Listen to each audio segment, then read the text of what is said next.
sementara kalau zakat sifatnya adalah yang Minanas bersifat ya. minanas.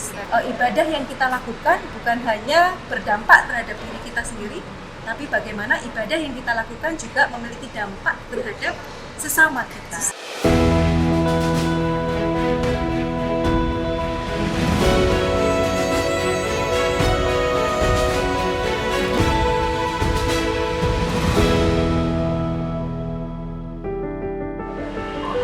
Assalamualaikum warahmatullahi wabarakatuh. Apa kabar BMers? Kembali lagi dengan saya Erlina di sesi Muamalat Talk. Sekarang kita ada di Muamalat Hijrah Coffee nih. Muamalat Hijrah Coffee ini adalah coffee banking syariah pertama di Indonesia. Jadi kalau BMers mampir nih ke Muamalat Tower, jangan lupa mampir juga ke Hijrah Coffee karena BMers sambil ngopi cantik bisa sambil buka tabungan di sini. Nah, lanjut ya, sekarang di sesi Muamalat Talk kali ini kita akan bahas tentang yang namanya zakat nih ya. Sebagai umat muslim tentunya sudah tidak asing dengan yang namanya zakat maupun sedekah, infak. Itu merupakan salah satu kewajiban ya dalam kita beragama Islam. Dan di sini kita sudah kedatangan langsung nih bintang tamu kita hari ini dengan Mbak Christine Uliana. Assalamualaikum Mbak. Waalaikumsalam warahmatullahi wabarakatuh. Gimana kabar? Sehat? Alhamdulillah. Mbak Uli juga sehat ya? Alhamdulillah. Mbak Uli ini sebagai Head of Islamic Business and SME di Bank Muamalat ya Mbak Uli ya. Ini kita akan tanya-tanya langsung mengenai zakat, infak, dan sodako. Nah, mengenai zakat ini kalau dari sisi waktu ya, ini kita sebentar lagi sudah akhir tahun ya.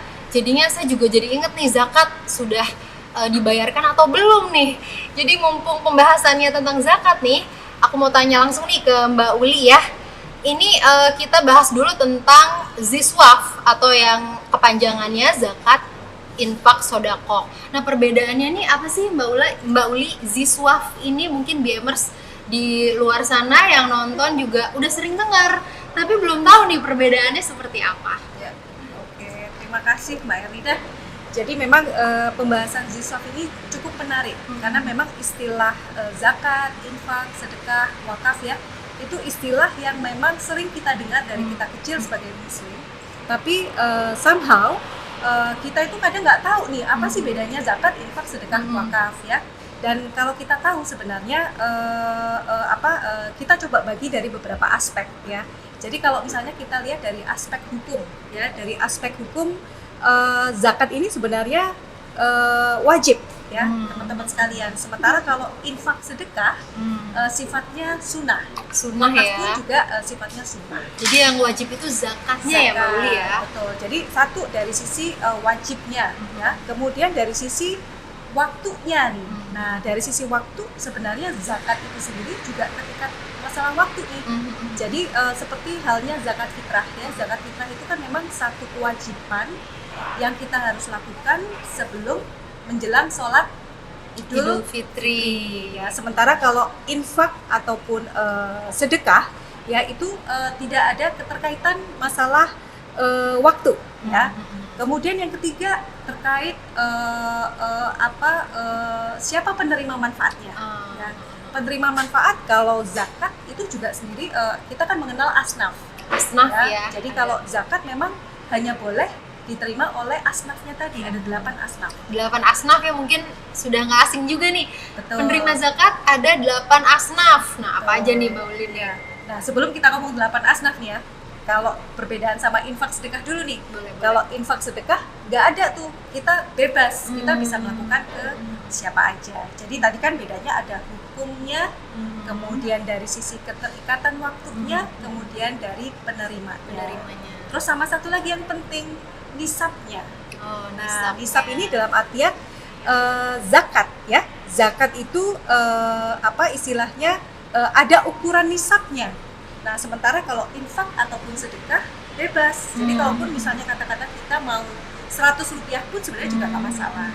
Nah, lebih lanjut lagi nih Mbak Erlina yang menarik ya. Kadang anak saya juga tanya nih, bedanya infak ataupun sedekah apa sih? Karena kan sama-sama sunnah ya. Betul. Ya, sebenarnya kalau infak ini lebih dibatasi oleh materi, harta. Sementara kalau sedekah ya, sedekah ini sifatnya bisa lebih luas. Bahkan kalau misalnya kita senyum kepada orang, itu pun sudah masuknya ke sedekah. Jadi tidak harus materi ya Mbak Betul, Uli ya. betul. Senyum saja sudah termasuk sedekah. Betul. Jadi makanya kalau misalnya kita anak-anak zaman muda sekarang nih, kadang kan aku sedekahkan cintaku padamu gitu katanya. Cinta disedekahkan. Bercanda. Iya, Gitu. betul. Jadi memang secara konteks itulah perbedaan fundamental antara instrumen zakat, infak, sedekah ataupun wakaf. Jadi itu ya BMers ya, zakat, infak, sedekah itu berbeda dari sisi penerima, waktu dan juga jumlahnya atau nisabnya Nisab, tadi ya, ya. Mbak Uli ya. Oke nih, semoga BMers sekarang jadi lebih paham. Oh ternyata beda ya gitu ya. Dan kemudian nih dari Ziswaf ini sendiri tuh keutamaan, kita bahas zakatnya dulu ya Mbak Uli ya. Keutamaan zakat dan mungkin ada nggak sih macam-macam zakat itu apa saja? Oke, ini menarik ya. Jadi tadi dari instrumen zakat, infak, sedekah, wakaf kita kerucutkan ke zakat karena memang zakat ini kan memang wajib harus kita tunaikan, terutama ada batas waktunya nih ya. Nah, jadi kalau kita merujuk ya Mbak Erlina dari Al-Qur'an ya.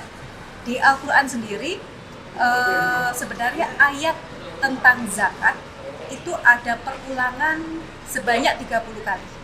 Ya, jadi teman-teman di Al-Quran ini ada 30 kali ayat yang mengulang kalimat-kalimat tentang perintah berzakat. Nah, yang menarik ya, 27 di antara 30 ayat tadi, perintah berzakat tadi disandingkan dengan perintah sholat. Ya, jadi selalu ayat-ayatnya itu misalnya Allah memerintahkan untuk sholat dan zakat.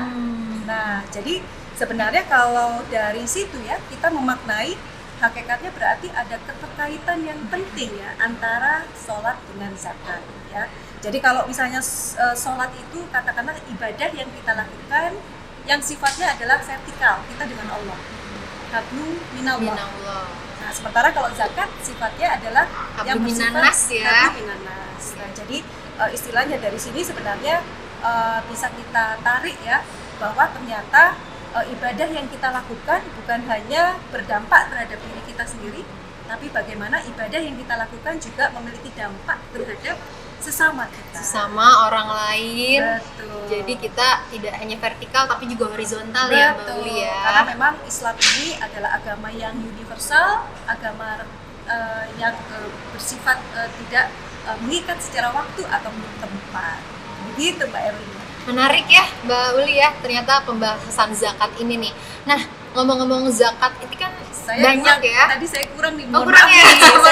Karena tadi Mbak Erlina sempat tanya kalau gitu kira-kira bentuk zakat ini apa aja? Oh iya betul. Jadi bentuknya tadi kan hanya zakat secara umum ya Mbak Uli ya. Mungkin apa saja biar jadi tambahan informasi juga nih buat BMers di rumah. Oke. Nah, jadi bentuk zakat ini sendiri sebenarnya bisa dibagi dua ya. Satu yang memang terkait dengan zakat mal ya. Yang kedua adalah zakat fitrah. Kalau zakat fitrah kan tadi kan memang ibadah yang kita lakukan pada saat di bulan Ramadan. Di bulan Ramadan saja ya. Bulan Ramadan. Sementara kalau zakat mal atau zakat harta ini macam-macam Mbak Erlina. Jadi ada yang zakat emas ya, kemudian zakat pertanian, zakat perdagangan, ataupun juga zakat penghasilan Mbak Erlina. Jangan profesi lupa, ya, zakat profesi. Ya. Karena kan kita sebagai pegawai kita sebenarnya adalah sudah masuk ke kategori, kalau misalnya nanti secara hitungannya ya kita sudah masuk ke kategori yang wajib berzakat.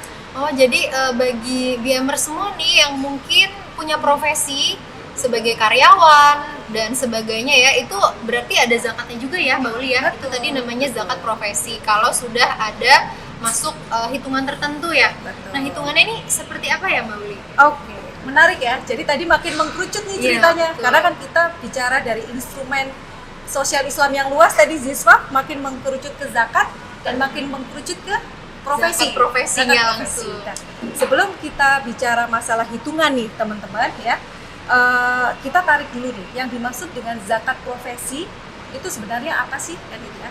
Jadi zakat profesi ini sebenarnya adalah zakat yang memang harus dikeluarkan ya dari penghasilan yang kita terima, baik penghasilan tetap maupun tidak tetap. Nah, jadi maksudnya penghasilan tidak tetap itu misalnya apa? Kalau kita katakanlah dapat bonus, kita misalnya katakanlah misalnya kita ngajar gitu ya, misalnya kita dapat fee gitu ya. Nah, itu kan juga termasuk ke dalam penghasilan ya. Terus kemudian kategorinya juga nih sebenarnya pendapatan itu bisa yang bersifat rutin, ada juga yang bersifat tidak rutin. Nah, kalau yang bersifat tidak rutin ini contohnya nih Mbak Erlina. Contohnya itu misalnya katakanlah dokter ya, atau misalnya katakanlah apa yang profesi konsultan ya. Jadi itu kan sebenarnya pendapatan yang bersifat tidak tetap. Tapi kalau misalnya katakanlah memang sudah mencapai nisabnya, maka wajib. Nah, tadi kan memang pertanyaannya gimana ya cara menghitungnya. Nah, jadi sebenarnya rekan-rekan sekalian, cara menghitungnya karena memang zakat ini adalah sesuatu yang wajib, yang aturannya juga jelas, acuannya adalah setara dengan 85 gram emas. Kalau nisabnya atau jumlahnya sudah setara 80 gram emas. 85 gram emas. Jadi wajib dibayarkan ya. Ya. Jadi misalnya begini, dan haulnya ya, dan kan tadi kan dari nisab dan haulnya, dari waktu. Nah, waktu ini dalam artian kalau misalnya harta tadi itu memang sudah kita miliki selama setahun ya, itu memang wajib untuk dikeluarkan. Nah, maksud tadi kalau misalnya zakat profesi yang setara 85 gram emas itu maksudnya begini. Contoh misalnya sekarang harga emas itu 1 gram 800.000 nih, misal ya. Jadi kalau misalnya 85 gram emas dikali 800.000 berarti setara berapa tuh Mbak Erlina? Coba kita hitung ya. 68 juta ya. 68. Ekivalen ya? Iya, ekivalen. Nah, jadi misal nih contoh, misalnya Mbak Erlina punya pendapatan setiap bulan 10 juta misal ya. Kalau misalnya kesetahunkan, berarti kan pendapatan Mbak Erlina sebenarnya 120 juta. Nah, padahal 120 juta ini kan tadi berarti di atas nisab yang 68 juta tadi, setara 85 gram emas. Nah, berarti Mbak Erlina wajib nih, sudah jatuh kewajiban untuk membayarkan zakat profesi. Besarnya berapa? Besarnya sebesar 2,5% dari memang pendapatan yang kita terima. Nah, cara bayarnya apakah mau tiap bulan pada saat kita menerima, ataupun misalnya bisa kita bayarkan dalam waktu setahun. Oh, jadi bisa bulanan atau tahunan ya. Betul. Nanti tinggal dijumlah saja ya Mbak Uli ya. Begitu. Menarik ya. Jadi itu sebenarnya bukan hanya menarik ya, karena ini sesuatu hal yang wajib, yang wajib kita lakukan sebagai umat muslim. Makanya harus kita kita harus tahu ya. Kalau kita harus tahu, setelah tahu wajib kita jalankan.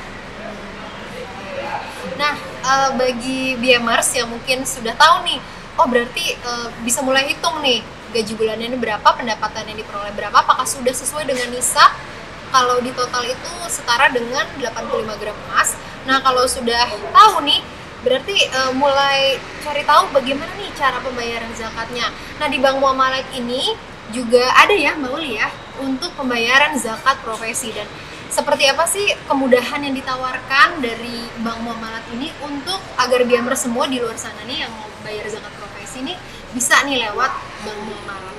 Oke, terima kasih. Nah, jadi teman-teman sekalian, para sahabat-sahabat sekalian, kita Bank Muamalat sebagai bank pertama murni syariah di Indonesia, memang kita juga selalu gencar untuk menyiarkan bagaimana zakat itu kita lakukan sebagai muslim, dan tentunya kemudahan-kemudahan dan inovasi juga kita berikan dari Bank Muamalat.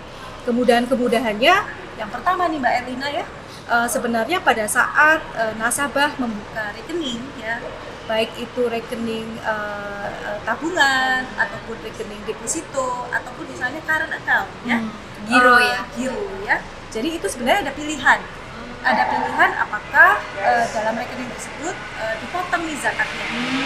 Otomatis ya berarti otomatis. Ya. Jadi pada saat kita memilih nih para sahabat sekalian ya, katakanlah kita buka rekening dengan memilih fitur yang langsung dipotong, maka Bank Muamalat akan melakukan pemotongan zakat sebesar 2,5% dari bagi hasil yang diterima. Nah, terus pertanyaan selanjutnya, terus atas pokoknya gimana saya bayarnya? Nah, jadi Bank Muamalat juga melakukan inovasi kemudahan, sebagaimana kita mudah belanja nih sekarang ya. Kalau kita belanja kan sudah dengan kekuatan telunjuk nih. Iya, betul. Nah, tinggal tap.